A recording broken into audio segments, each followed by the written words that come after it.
On a quand même des Français qui nous disent que Napoléon est un être supérieur, c'est un génie militaire, c'est un grand conquérant.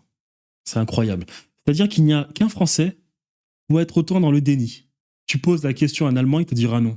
Un Anglais, non. Un Autrichien, non. Un Espagnol, non. Un Polonais, non. Un Italien, non. Il n'y a qu'un Français qui te dira que Napoléon, c'est le génie. Napoléon, c'est la liberté. Le mec a carrément tué 6 millions de personnes. Afrique, Europe, Amérique, Asie, principalement en Europe, 6 millions de morts. On va te dire que ça, c'est un génie. On va te dire, mais non, mais Napoléon, il a porté la liberté en Europe. Quelle liberté? C'est-à-dire que le mec, il est tellement pas malin pour comprendre ce qu'est la guerre.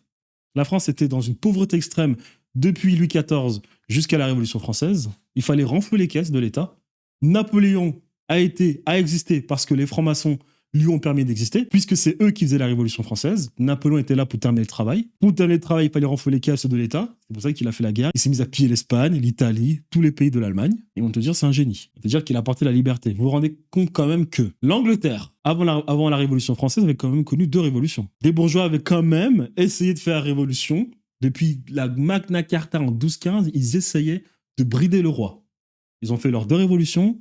Ils se sont rendus compte que le peuple n'était pas content et que le peuple voulait un roi.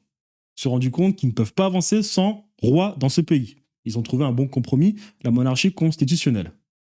Donc il y avait bon nombre de pays européens qui voulaient un roi germanique. Et on va vous dire que Napoléon a porté la liberté. Quelle liberté? Et puis ensuite, on va vous dire que Napoléon est un génie militaire. Quel génie militaire? 7 défaites sur 10 campagnes militaires, c'est un génie militaire, ça? C'est un génie militaire. Campagne d'Italie, victoire. Ok, il détruit les Autrichiens et l'Italie. Super. Campagne Prusse-Pologne, victoire. Duché de Varsovie. Ok. Campagne Austerlitz, victoire en Allemagne. Ok. Confédération du Rhin. Super. Trafalgar, défaite contre les Anglais. Égypte-Syrie, défaite à Aboukir. Saint-Domingue, défaite. Les guerriers espagnols, défaite. Paris, défaite. Capitulation. Waterloo, défaite. Capitulation. Leipzig, défaite. Donc là, je suis en train de compter même 8 ou bien 7. Peu importe. Donc il a plus de défaites que de victoires. On vous dit que c'est un génie militaire. Alors qu'en réalité, c'est même pas lui qui mettait en place les stratégies militaires. Lorsqu'on fouille l'histoire de Napoléon, on apprend qu'il y avait des généraux qui faisaient le sale travail et que lorsque ces généraux ne voulaient pas obéir à Napoléon, on les évinçait. Comme le général Dumas, le père de Alexandre Dumas.